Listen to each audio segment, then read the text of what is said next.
Mazmur 91. Dalam lindungan Allah. Orang yang duduk dalam lindungan yang maha tinggi dan bermalam dalam naungan yang maha kuasa akan berkata kepada Tuhan, tempat perlindunganku dan kubu pertahananku, Allahku yang kupercayai. Sungguh, dialah yang akan melepaskan engkau dari jerat penangkap burung, dari penyakit sampar yang busuk. Dengan kepaknya, ia akan menudungi engkau, di bawah sayapnya, engkau akan berlindung. Kesetiaannya ialah perisai dan pagar tembok. Engkau tak usah takut terhadap kedahsyatan malam, terhadap panah yang terbang di waktu siang, terhadap penyakit sampar yang berjalan di dalam gelap, terhadap penyakit menular yang mengamuk di waktu petang. Walau 1000 orang rebah di sisimu dan 10.000 di sebelah kananmu, tetapi itu tidak akan menimpamu. Engkau hanya menontonnya dengan matamu sendiri dan melihat pembalasan terhadap orang-orang fasik. Sebab Tuhan ialah tempat perlindunganmu, yang maha tinggi telah kau buat tempat perteduhanmu. Malapetaka tidak akan menimpa kamu, dan tulah tidak akan mendekat kepada kemahmu. Sebab malaikat-malaikatnya akan diperintahkannya kepadamu untuk menjaga engkau di segala jalanmu. Mereka akan menatang engkau di atas tangannya, supaya kakimu jangan terantuk kepada batu. Singa dan ular tedung akan kau langkahi, engkau akan menginjak anak singa dan ular naga. Sungguh, hatinya melekat kepadaku, maka aku akan meluputkannya, aku akan membentenginya, sebab ia mengenal namaku. Bila ia berseru kepadaku, aku akan menjawab, aku akan menyertai dia dalam kesesakan, aku akan meluputkannya dan memuliakannya. Dengan panjang umur, akan kukenyangkan dia, dan akan kuperlihatkan kepadanya keselamatan daripadaku. Shalom guys, selamat hari Minggu. Kita mengucap syukur kepada Tuhan kalau pada hari ini kita masih dapat berjumpa lagi dalam ibadah online GBI Point Square. Tidak lupa untuk mengingatkan Bapak Ibu untuk selalu mengikuti protokol kesehatan seperti mencuci tangan, menjaga jarak, dan tetap berada di rumah. Kami juga mengundang Bapak Ibu yang belum tergabung dalam ibadah full dapat ikut bergabung dalam ibadah full yang terdapat di beberapa bagian. Untuk informasi selengkapnya dapat dilihat di layar sebelah ini. Kami mengundang Bapak Ibu untuk ikut masuk dalam rumah doa setiap hari Sabtu pada pukul 7-8 pagi melalui via Zoom. Bagi Bapak Ibu yang rindu memberikan persembahan dapat melakukan scan QRIS dan mentransfer melalui nomor rekening BCA di bawah ini. Sebelum memulai ibadah, mari kita bersatu di dalam doa. Tuhan, terima kasih ya Bapak, kami selalu mengucap syukur Tuhan untuk kebaikan-Mu Tuhan pada hari ini Tuhan. Kalau kami boleh dapat berjumpa lagi dalam ibadah online GBI Point Square, dan pada hari ini Tuhan kami rindu Tuhan untuk berdoa bagi negara kami ya Bapak, Indonesia Tuhan. Sungguh Tuhan kami selalu mengucap syukur ya Bapak untuk penyertaan-Mu Tuhan bagi negara kami ya Bapak. Terima kasih Tuhan. Tuhan, kiranya Tuhan karena selalu lindungi Indonesia Tuhan Yesus, Kau yang jauhkan Indonesia dari berbagai macam roh-roh yang bukan bersalah padamu Tuhan. Kau yang jaga Indonesia ya Bapak. Kiranya Tuhan penyertaan-Mu itu Tuhan boleh selalu ada Tuhan bagi negara kami ya Bapak. Begitupun Tuhan kami rindu ya Bapak untuk berdoa bagi gembala sidang kami Tuhan, Paniko ya Bapak, beserta dengan keempat wakilnya Tuhan, dan juga gembala rakyat 1H ya Bapak, yaitu Bapak Totong beserta dengan wakilnya ya Bapak, dan juga gembala GBI Point Square beserta dengan wakil dan Bapak Penatua Tuhan. Tuhan yang berkati Tuhan, Bapak-Bapak rohani kami Tuhan, Kau yang memberikan hikmat serta kesehatan yang berserah padamu ya Bapak. Terima kasih Tuhan, sebentar kami memulai ibadah pada hari ini. Kiranya Tuhan Kau boleh memimpin kami dari awal hingga akhir ibadah. Terima kasih ya Bapak, kami sudah berdoa syukur. Haleluya, amin. Selamat hari Minggu, selamat beribadah. Tuhan Yesus memberkati. Mari kita perkatakan visi GBI Rayon 1H. Menjadi keluarga kerajaan Allah yang memenangkan jiwa-jiwa dan berdampak bagi dunia. Amin. Pentakosta ketiga adalah pencurahan Roh Kudus yang dahsyat di zaman now, melebihi yang terjadi di Azusa Street. Pentakosta ketiga akan mengakibatkan penuaian jiwa yang terbesar dan yang terakhir sebelum Tuhan Yesus datang kembali. Pentakosta ketiga akan membangkitkan generasi Yeremia, yaitu anak-anak muda yang dipenuhi Roh Kudus, cinta mati-matian kepada Tuhan Yesus, tidak kompromi terhadap dosa dan akan bergerak untuk memenangkan jiwa. Pentakosta ketiga lahir di Indonesia dan bergerak ke bangsa-bangsa. Gerakan ini dari timur ke barat dan akan kembali ke Yerusalem. Pentakosta ketiga akan memberikan kuasa untuk menyelesaikan amanat agung, dan setelah itu Tuhan Yesus datang kembali. Amin. Happy Sunday semuanya. Saya berdoa roh kita tetap menyala-nyala pada masa ini. Edisi Voice of Pentecost kali ini akan membahas mengenai generasi Yeremia, generasi akhir zaman. Mungkin banyak dari kita yang masih asing atau mempertanyakan istilah ini. Apa sih generasi Yeremia? Sesuai dengan pesan Tuhan mengenai Pentakosta ketiga yang akan membangkitkan generasi Yeremia, yaitu anak-anak muda yang dipenuhi Roh Kudus, cinta mati-matian kepada Tuhan Yesus, tidak kompromi terhadap dosa, dan akan bergerak untuk memenangkan jiwa. Maka dari itu, hari ini mari kita lihat apa yang Alkitab katakan tentang generasi Yeremia, generasi akhir zaman. Apabila kita membaca kitab Yeremia dan kehidupan Yeremia, kita mengetahui bahwa Yeremia dipanggil sejak masa mudanya. Di dalam Alkitab, biasanya seseorang yang dipanggil sejak masa mudanya memiliki kekhususan yang penting. Mereka memainkan peran penting yang menjadi titik balik rencana Allah bagi umatnya. Kita juga dapat menemukan bahwa kehidupan dan pelayanan Yeremia memiliki korelasi dengan anak-anak muda yang sedang melayani Tuhan pada masa ini. Yang pertama, Yeremia hidup dan melayani dalam zaman yang unik, di mana bangsa Yehuda akan memasuki satu era yang baru.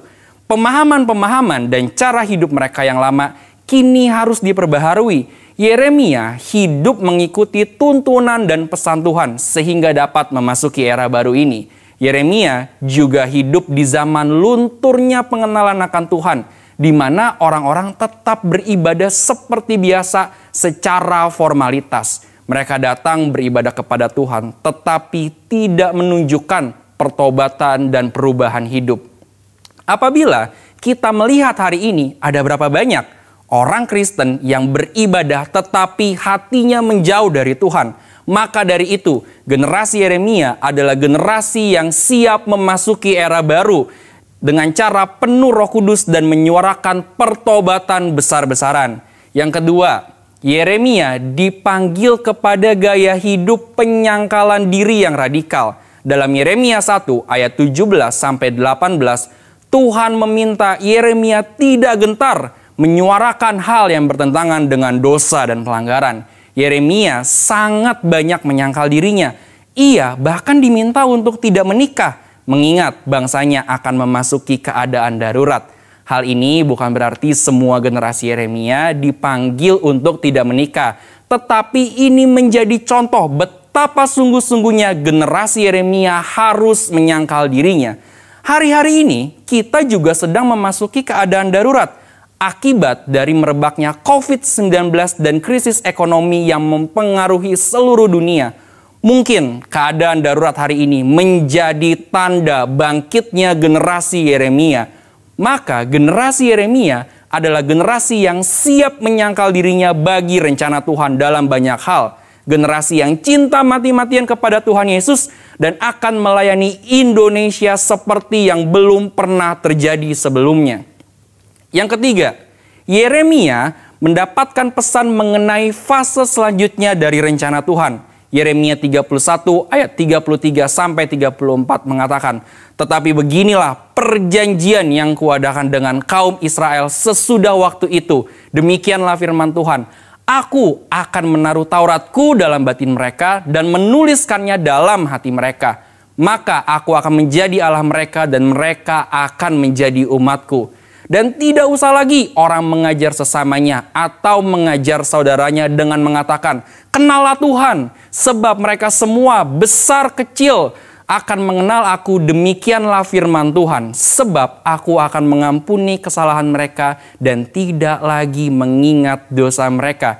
Dari ayat ini kita mengetahui bahwa Yeremia adalah pembawa pesan mengenai suatu perjanjian yang baru, di mana keadaan Israel akan dipulihkan karena tugas mereka belum selesai, yaitu datangnya Mesias Tuhan Yesus Kristus. Maka dari itu, generasi Yeremia adalah generasi yang membawa pesan Tuhan tentang kedatangan Tuhan Yesus Kristus yang didahului oleh penggenapan amanat agung. Hari ini, mari saudara sekalian, kita meresponi panggilan Yeremia dengan cara hidup penuh Roh Kudus, cinta mati-matian kepada Tuhan Yesus, tidak kompromi terhadap dosa, dan bergerak memenangkan jiwa. Tuhan Yesus memberkati.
Shalom Bapak Ibu Saudara, saya percaya Bapak Ibu Saudara hari ini Saudara pasti mengalami sesuatu yang baru dari Tuhan. Cuma satu yang kita rindukan, nama Yesus ditinggikan atas keluarga kita, atas kota kita, atas bangsa kita, atas seluruh bumi. Yang setuju katakan amin. Sebab hanya Dia Raja buat kita. Thank you Jesus.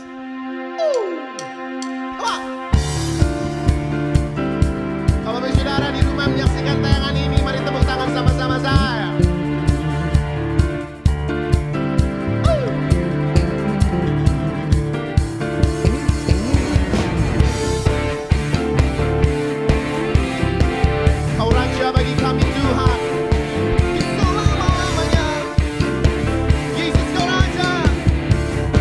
Katakan sama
kekuatanku. Engkau yang termulia di bumi di surga, termasyur perkasa selamanya. Yesus, Engkau yang berkuasa di dalam segala hal. Dengan segenap hati katakan, Engkau yang termulia di bumi di surga, termasyur perkasa selamanya. Engkau yang berkuasa di dalam segala hal. Ada kuasa dalam nama. Dengan iman akui ada kuasa. Ada kuasa dalam nama Yesusku. Ada kuasa dalam nama Yesusku. Selama-lamanya namamu penuh kuasa Yesus Tuhan. Dan pagi ini kami akui kuasa-Mu atas negeri kami. Haleluya. Thank you Jesus. Haleluya. Thank you Jesus. Thank you Jesus. Thank you Jesus. Thank you Lord. Karena kuasa-Mu kami tidak perlu takut. Oleh karena kuasa-Mu kami tidak perlu cemas. Sebab kami tahu You hold our world in your hands. Kau pegang hidup kami dalam tangan. Biar hari ini kami datang ke hadapan-Mu, bahwa semuanya, bahwa segalanya hanya bagi-Mu. Bapakku datang menyembah-Mu di sini. Ku percaya Kau, amin, ada bagiku. Bapakku datang, Bapakku datang, menyembah-Mu Tuhan.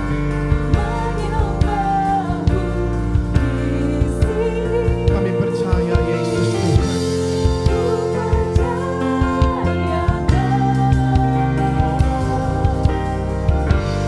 Ada bagiku. Dengan iman katakan Bapak Ibu Saudara, tak usah ku takut, sebab Kau sertaku. Dan tak usah ku bimbang, Kau di dalamku. Tak usah ku cemas, Kau penghiburku. Saat ku lemah, Kau kuatku. Ku nyanyi haleluya.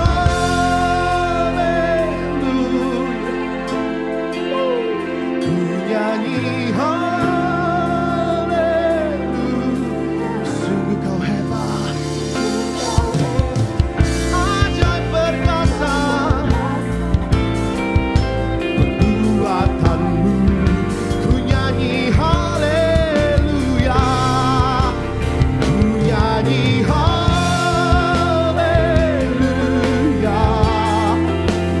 Ku nyanyi haleluya. Sungguh Kau hebat, ajaib perkasa perbuatan-Mu. Di hidupku, oh, Yesus Kau hebat, Yesus Kau dahsyat. Oh, imashenaramo sanda, kiaramo shande shanda. Kami bawa hidup kami bawa sembah kami. Kami angkat tangan ini sebagai tanda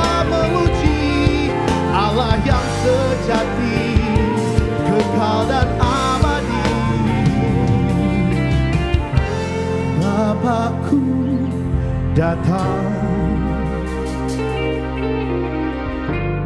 menyembahmu di sini. Kami percaya, ku percaya ada bagi kami. Sebab tak usah ku takut, tak usah ku takut, sebab kau sertaku. Tak usah ku bimbang, kau di dalamku. Tak usah ku cemas, kau penghiburku. Saat ku lemah, kau kuatku. Sama-sama katakan Bapak Ibu Saudara. Ku nyanyi haleluya, ku nyanyi haleluya. Sungguh kau hebat. Oh di baba basyata rarararara, kuraba syata karya rasona. Kami nyanyi haleluya. Ku nyanyi haleluya. Oh, ku nyanyi haleluya. Sungguh kau hebat, ajaib perkasa. Oh di maka berbunyi, boleh sekali lagi sama-sama Bapak Ibu Saudara katakan ku nyanyi haleluya. Ku nyanyi haleluya,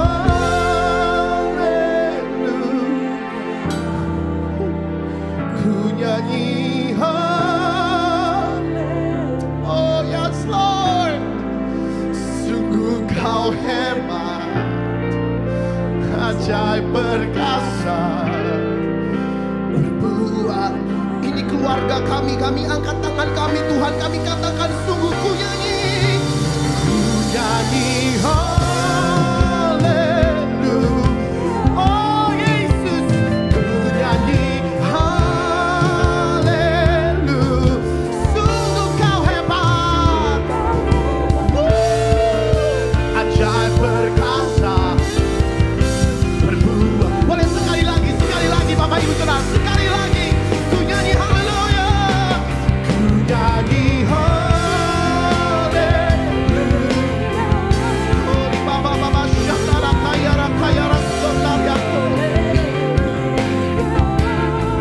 Sungguh kau hebat, ajaib perkasa berbuat takmu. Sungguh engkau hebat, sungguh kau hebat, ajaib perkasa berbuat takmu. Sungguh engkau hebat, sungguh Yesus hebat, ajaib perkasa berbuat takmu. Di hidupku.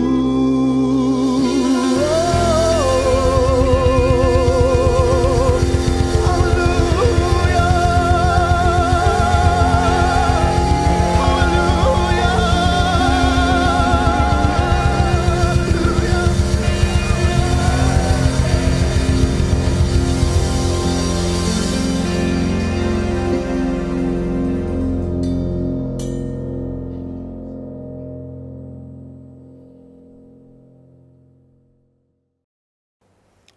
Shalom, Bapak Ibu, Saudara-saudari terkasih dalam Tuhan. Mari kita berdoa. Tuhan, terima kasih Tuhan buat kesempatan kami. Hari ini kami boleh dengar firman Tuhan. Kami percaya itu semua karena anugerah pemeliharaan Tuhan atas setiap kehidupan kami. Biar firman yang kami dengarkan itu Tuhan boleh berakar, bertumbuh, dan berbuah dalam setiap kehidupan kami. Kami bukan hanya menjadi pendengar, tapi kami menjadi pelaku-pelaku firman Tuhan. Dan hidup kami berkemenangan. Terima kasih, urapi hamba-Mu, urapi kami semua dimanapun kami berada saat ini Tuhan. Kami percaya kuasa Tuhan, urapan Tuhan menjamah setiap kami. Terima kasih, di dalam nama Yesus kami telah berdoa. Haleluya, amin. Sekali lagi, Shalom Bapak Ibu, Saudara-saudari yang terkasih dalam Tuhan. Kita berjumpa lagi, meskipun masih dalam online. Saya percaya pemeliharaan Tuhan sempurna buat kita semua hari ini. Amin. Oke, hari ini kita mau belajar suatu tema khotbah, yaitu pemenang. Karena dalam kehidupan kita, apa yang kita doakan sama Tuhan, nggak langsung Tuhan jawab. Betul ya? Saya percaya keinginan kita, harapan kita hari-hari ini adalah supaya pandemi ini cepat berakhir. Tuhan, kapan Tuhan berakhir Tuhan? Betul ya? Tapi Tuhan nggak langsung jawab, ya segera berakhir gitu ya. Tapi ada waktu Tuhan, ada kehendak Tuhan di sana. Nah, permasalahannya selama kita menunggu waktunya Tuhan, maukah kita bertahan? Maukah kita menunggu? Karena banyak orang-orang Kristen sekarang sudah menyerah, mereka kalah oleh keadaan demi keadaan. Ya, iman mereka gugur. Bahkan mereka lari daripada Tuhan hanya karena demi masalah yang sulit ini. Saya percaya pandemi ini imbasnya kita rasakan semua. Baik orang kaya, miskin, baik yang tua, yang muda, saudara ya. Tapi permasalahannya adalah waktu Tuhan belum jawab iya untuk berakhir, kita mau gak bertahan? Kita mau gak kita keluar sebagai pemenang nantinya? Seringkali waktu kita berdoa, Tuhan supaya gunung masalah kita cepat berlalu Tuhan. Tapi seringkali Tuhan gak izinkan gunung permasalahan kita hilang. Tapi Tuhan mau kita mendaki gunung permasalahan kita. Dan percayalah saudara, ketika Tuhan mau kita daki di gunung permasalahan kita, Tuhan akan berikan kita kekuatan. Sehingga kita bisa sampai ke atas dan kita bisa lebih daripada pemenang, saudara. Hari ini saya mau yuk, lewat masa-masa yang sulit ini, kita tetap bertahan dan kita keluar sebagai pemenang, bahkan lebih dari pemenang, saudara. Jangan menyerah, jangan kalah oleh keadaan. Apapun keadaan kita, keadaan sulit apapun yang sedang Bapak Ibu alami hari ini. Ekonomikah, kesehatankah, saya mau katakan jangan menyerah, jangan kalah. Kita keluar sebagai pemenang. Mari kita baca sebuah firman Tuhan, ayat firman Tuhan di Wahyu 21 ayat 7. Barang siapa menang, ia akan memperoleh semuanya ini dan aku akan menjadi Allahnya dan ia akan menjadi anakku. Dalam ayat ini dikatakan bahwa ia akan memperoleh semuanya itu. Apa semuanya itu? Itu adalah berkat-berkat nanti dalam langit baru dan bumi baru. Kita akan hidup di dalam kekekalan bersama dengan Tuhan. Itu yang paling indah. Hidup di kekekalan bersama dengan Tuhan, saudara. Di mana kita menjadi anaknya dan dia menjadi Allah kita. Itu berkat yang terindah, saudara. Tapi dikatakan barang siapa menang. Karena itu hari ini saudara, jangan pernah kalah akan permasalahan hidupmu, pergumulan hidupmu. Hari ini yuk menang, saya mau katakan. Bertahan dan keluar sebagai pemenang. Dari awal penciptaan, kita diciptakan untuk jadi pemenang saudara. Kita baca dalam Kejadian 1 ayat 28. Allah memberkati mereka.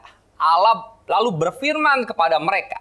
Beranak cuculah dan bertambah banyak. Penuhilah bumi dan taklukkanlah itu, berkuasalah atas ikan-ikan di laut dan burung-burung di udara dan atas segala binatang yang merayap di bumi. Perhatikan kata taklukkanlah itu dan berkuasalah. Artinya saudara, kita dari awal penciptaan manusia untuk menaklukkan apa yang ada di bumi. Kita harus berkuasa dikatakan. Kita ini seorang pemenang saudara. Bahkan dalam tafsiran ayat-ayat ini, waktu Tuhan bilang taklukkan berkuasa atas bumi, dalam bumi itu sudah ada si jahat.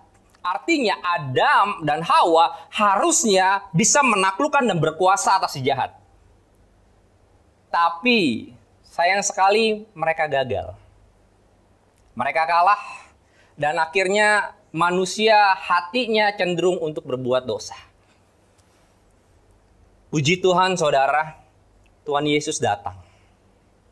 Tuhan Yesus memulihkan semuanya dan Tuhan Yesus memberikan kemenangan. Lewat mana? Lewat kematiannya di kayu salib. Saudara, peperangan terbesar dalam sejarah umat manusia itu bukan perang dunia pertama atau kedua. Peperangan terbesar dalam sejarah umat manusia yaitu apa? Ketika Tuhan Yesus mati di atas kayu salib. Di situ ada peperangan antara yang baik dengan yang jahat. Antara kuasa Tuhan dengan yang si jahat, saudara. Kalau Tuhan Yesus sampai kalah waktu itu, dia menyerah di atas kayu salib. Dikatakan iman kita sia-sia, saudara. Tapi puji Tuhannya, Tuhan Yesus menang. Dia menang atas maut. Artinya kemenangan bagi setiap orang percaya itu sudah terjamin. Kita sudah punya kemenangan itu.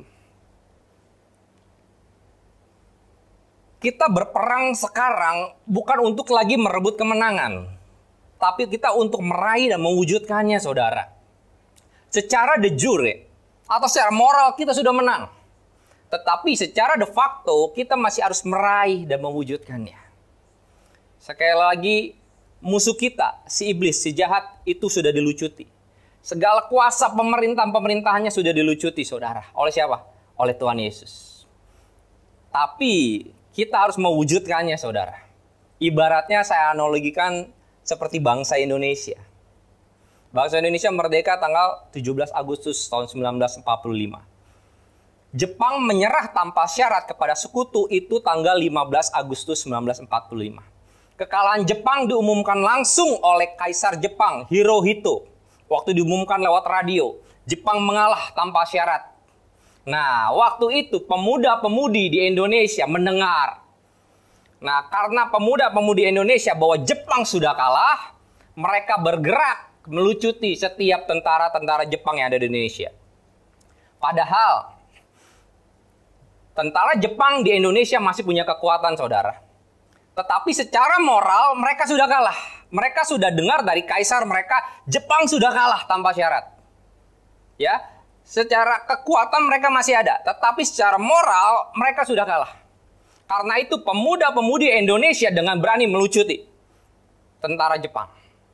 Dan pemuda-pemudi mendesak presiden kita waktu itu Soekarno untuk menyatakan kemerdekaannya. Dan kita merdeka tanggal 17 Agustus. Sama, saudara. Iblis sudah dilucuti, saudara, oleh kuasa Tuhan.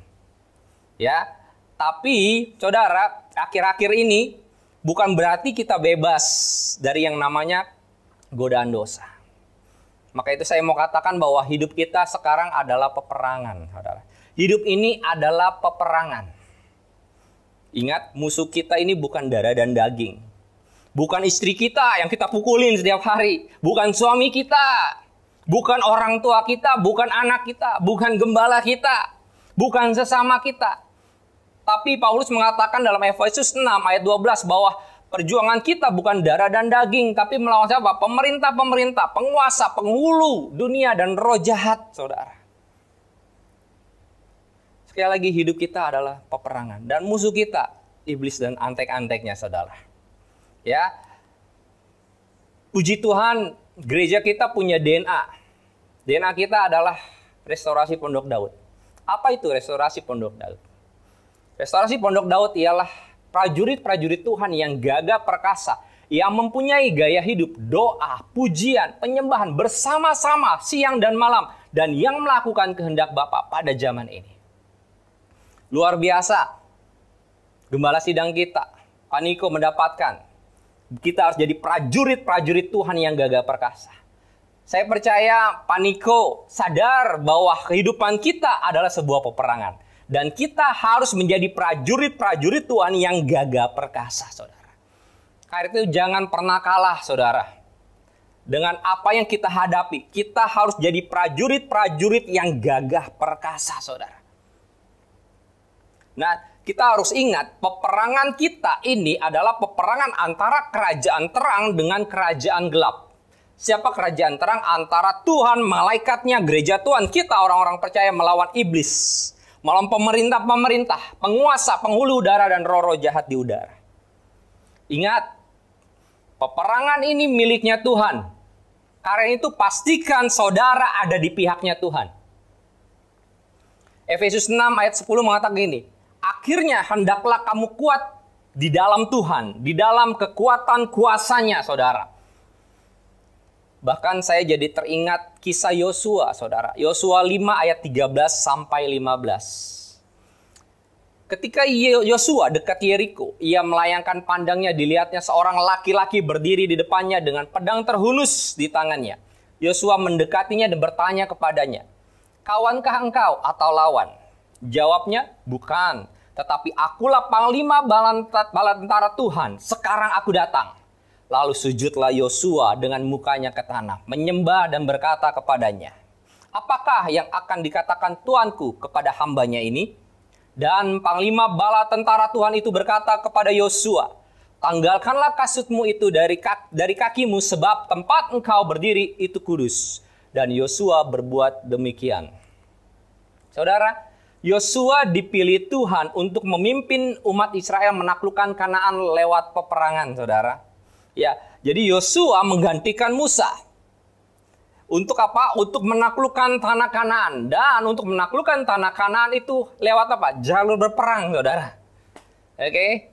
Lalu lewat kehadiran panglima bala tentara Tuhan ketemu sama Yosua. Saya mau ibaratkan ini panglima tentara sorga ini idealnya adalah Yosua besar, Tuhan Yesus gitu ya, ketemu dengan Yosua kecil, ya gitu ya, atau dikatakan pemimpin yang besar Tuhan dengan ketemu dengan pemimpin kecil Yosua ya gitu ya. Mungkin kalau istilah kungfu gitu dia udah ancang-ancang kuda-kuda gitu, kawan kah atau lawan gitu ya.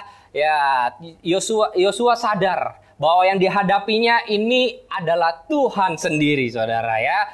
Jadi Yosua disadarkan akan kehadiran Allah yang tidak tampak bersama dengan bala sorgawinya.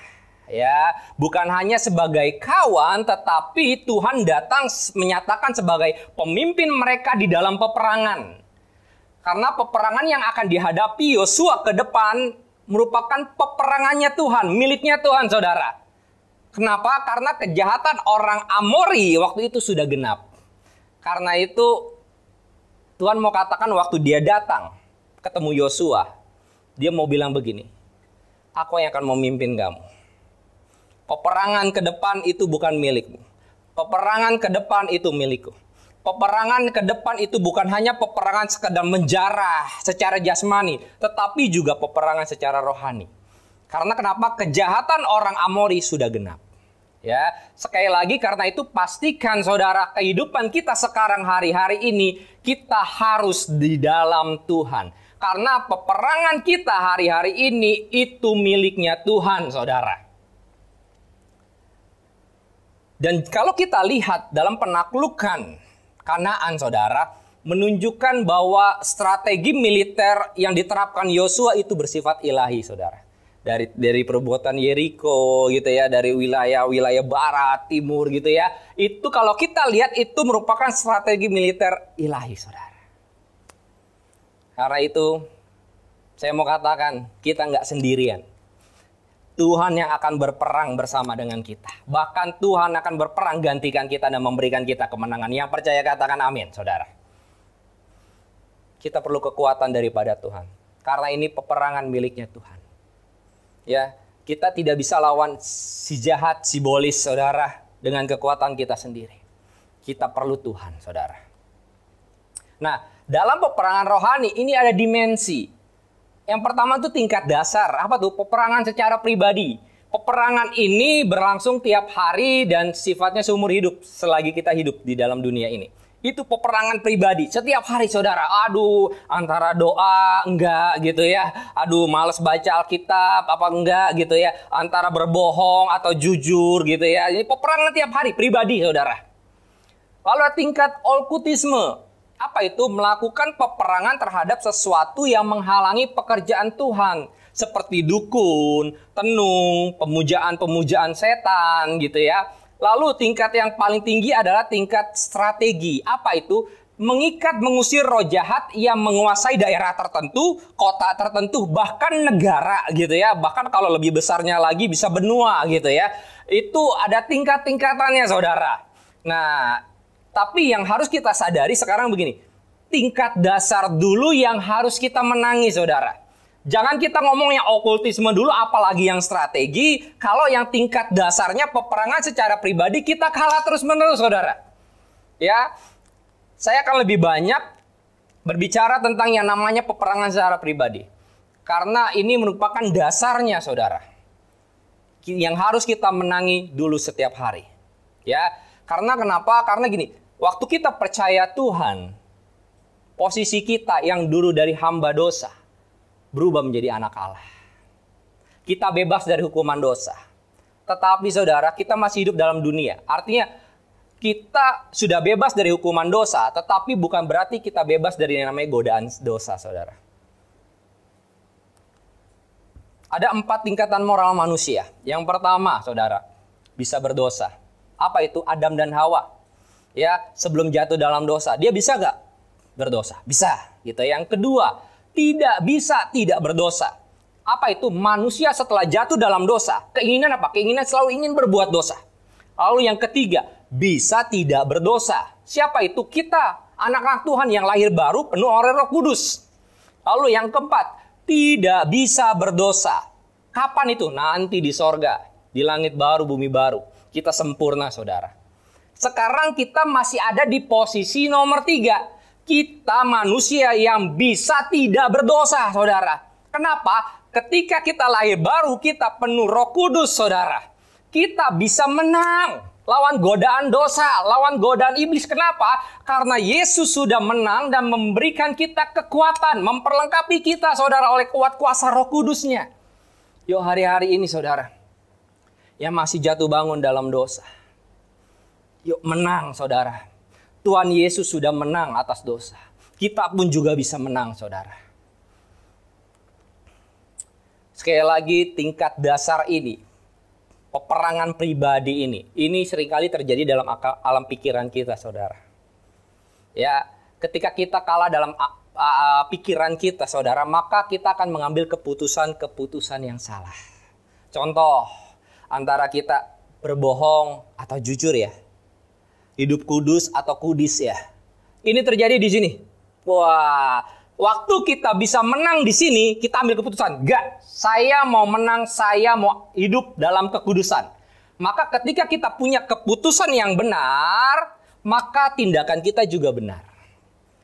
Nah, peperangan rohani adalah iblis mau kita kalah dan kita mengambil keputusan-keputusan yang salah. Supaya apa? Supaya tujuan Tuhan dalam kehidupan kita tidak digenapi, saudara.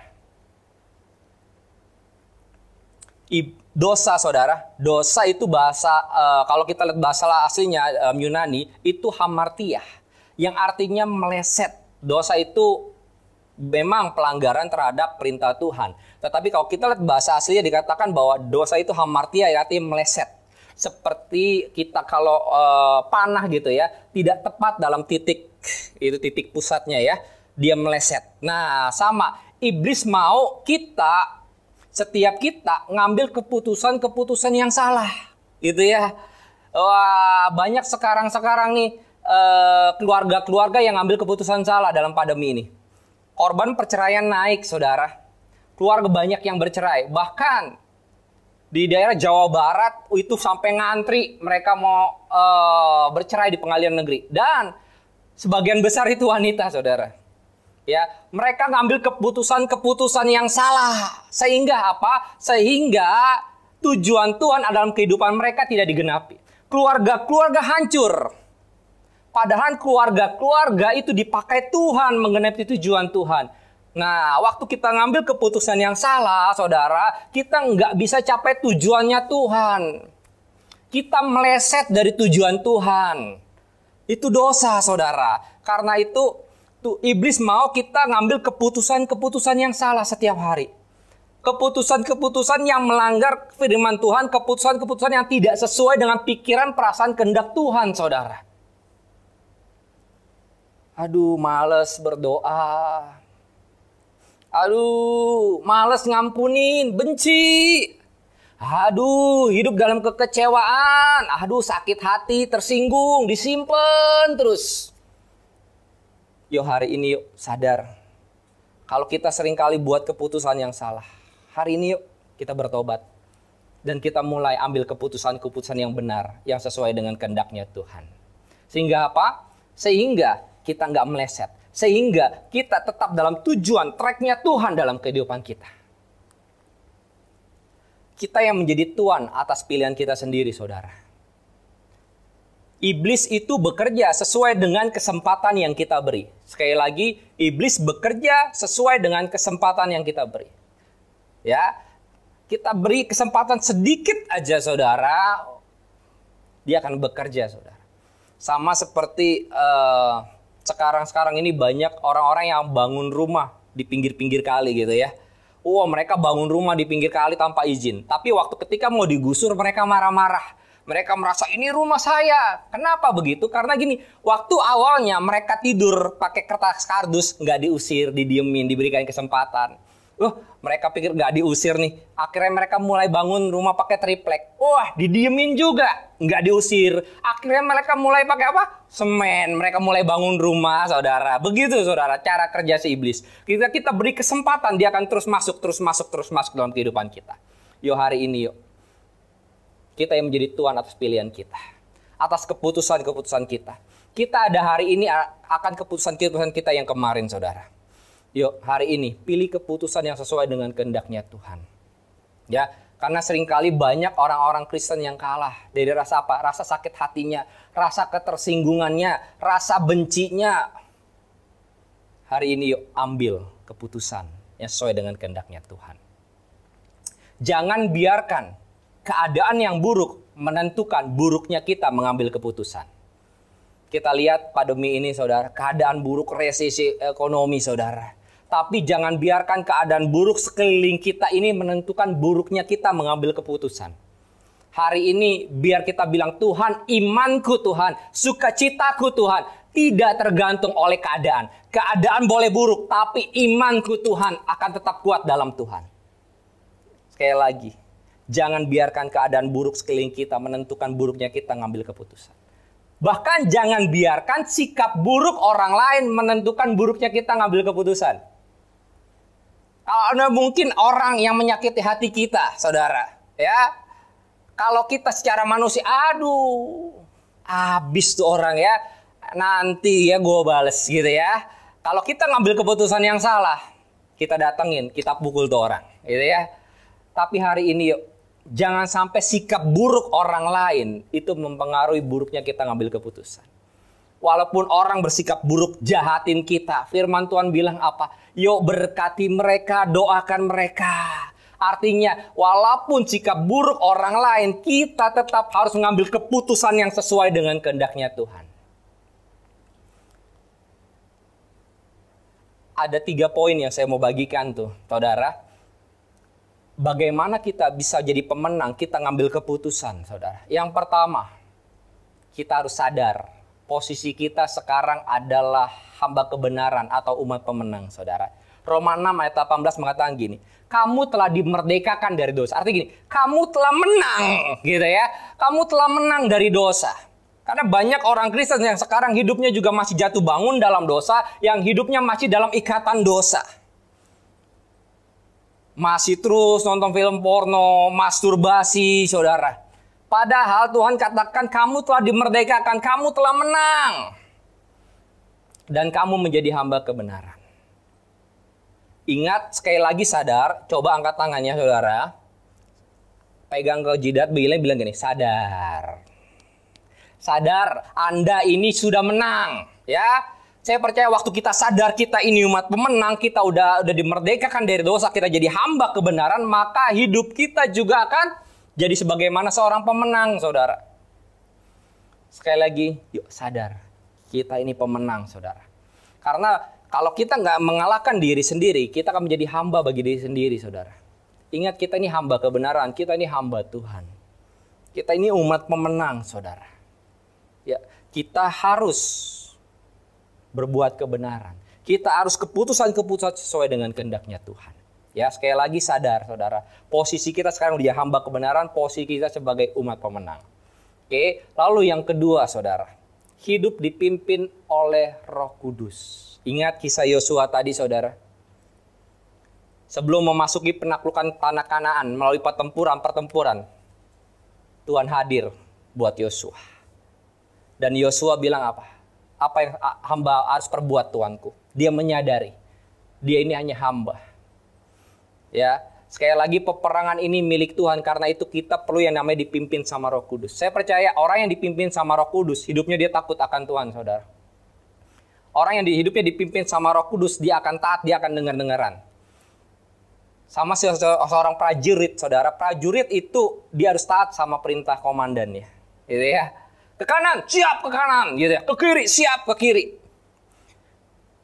Saya percaya gini, keberhasilan mengikuti Roh Kudus adalah keberhasilan memenangi peperangan. Sekali lagi saya ulangi, keberhasilan mengikuti Roh Kudus adalah keberhasilan memenangkan peperangan. Karena pemenang adalah prajurit yang ikut akan perintah komandannya. Siapa? Roh Kudus. Dewasa tidak diukur dengan lamanya kita ikut Tuhan, lamanya kita melayani, saudara, tetapi ketundukan kita terhadap kepemimpinan Roh Kudus. Dan saya mau katakan seorang pemenang adalah orang yang dewasa. Orang yang tunduk sama Tuhan. Terhadap pimpinan Roh Kudus. Tunduk sama komandan. Yang terakhir, saudara, yang ketiga. Kita harus punya fokus. Pemenang tidak berfokus pada yang sementara di bumi. Tetapi pada kekekalan. 1 Korintus 9 ayat 25.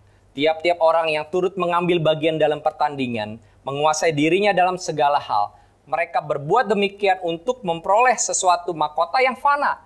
Tetapi kita untuk memperoleh suatu mahkota yang abadi. Artinya seorang pemenang, dia harus fokusnya kepada kekekalan. Langit baru, bumi baru, saudara. Saya percaya ketika kita punya fokus, kita punya tujuan, saudara. Maka itu akan menentukan segala keputusan kita, akan menentukan segala sikap tindakan yang akan kita ambil ke depan. Kecuali kita nggak punya tujuan, saudara. Saya percaya kita nggak mau diajak seseorang jalan-jalan yang tanpa punya tujuan gitu ya. Nggak mau ya. Nah, hari ini yuk arahkan fokus kita, mata kita kepada Tuhan. Kepada kekekalan, saudara. Waktu kita punya tujuan, saya percaya kita akan kuat menghadapi segala masa sulit apapun dan kita bisa keluar sebagai pemenang. Firman Tuhan cukup sampai hari ini, saudara, sampai sini. Saya percaya biar firman Tuhan ini boleh berakar, bertumbuh, berbuah dalam setiap kehidupan saudara. Apapun masalah sulit hari ini yang sedang saudara hadapi, yuk bertahan dan keluar sebagai pemenang, saudara. Saya percaya masa sukar itu ada akhirnya, tapi kasih setia Tuhan tidak pernah berakhir buat saudara. Dan selama Anda berperang, selama Anda di dalam dunia ini, ingat, ada Tuhan. Roh Kudus yang akan menghibur, menolong kita. Andalkan Tuhan. Peperangan ini miliknya Tuhan. Sadar kita ini umat pemenang. Ikuti pimpinan kita, komandan kita. Dan fokus kita tetap terarah kepada kekekalan, saudara. Mari kita berdoa. Tuhan, terima kasih buat pemberitaan firman-Mu hari ini, Tuhan. Biar apa yang kami dengar hari ini boleh menguatkan kami, Tuhan. Bahkan Tuhan, kami yang selama ini jatuh bangun dalam dosa, Tuhan. Mulai hari ini kami mulai sadar, Tuhan, bahwa kami umat pemenang. Dan kami menang atas setiap dosa. Atas setiap permasalahan kami, pergumulan kami. Apapun itu, Tuhan. Karena kami tahu penderitaan yang kami alami ini tidak sebanding dengan kemuliaan besar yang akan kami dapatkan nanti, Tuhan. Biar kami terus, Tuhan. Kami taat, kami dengar-dengaran kepada Engkau sebagai komandan kami. Sebagai panglima bala tentara sorga. Bahkan Tuhan, fokus kami tetap terarah pada Engkau. Hamba berdoa bagi setiap kami yang mungkin lemah, Tuhan. Kau berkati, berikan kekuatan, limpahkan kekuatan-Mu, Tuhan. Agar mereka terus bertahan dan keluar sebagai pemenang, Tuhan, dalam setiap permasalahan hidup mereka, Tuhan. Terima kasih, Tuhan. Terima kasih. Hanya di dalam nama Tuhan Yesus kami telah berdoa dan mengucap syukur. Haleluya. Amin. Shalom Bapak Ibu yang dikasihi Tuhan, mari kita akan mengakhiri ibadah pada minggu ini. Mari kita angkat tangan kita bersama-sama untuk menerima berkat dari Tuhan. Tuhan memberkatimu dan melindungimu. Tuhan menyinari kau dengan wajah-Nya dan memberikan kau kasih karunia. Tuhan menghadapkan wajahnya kepadamu dan memberikan kau damai sejahtera. Terimalah berkat sukacita yang berlimpah-limpah yang datang dari Bapa di sorga, kasih daripada Tuhan Yesus, kuasa dan pengurapan daripada Allah Roh Kudus pada saat tercurah menyertaimu, memberkatimu, dan memberikan kau kuasa untuk menyelesaikan amanat agung ini di era Pentakosta yang ketiga dan siap menyambut kedatangan Tuhan yang kedua kalinya. Mari kita yang percaya dan berkati Tuhan sama-sama katakan amin. Sampai ketemu di ibadah minggu berikutnya. Tuhan Yesus memberkati saudara berlimpah-limpah-limpah.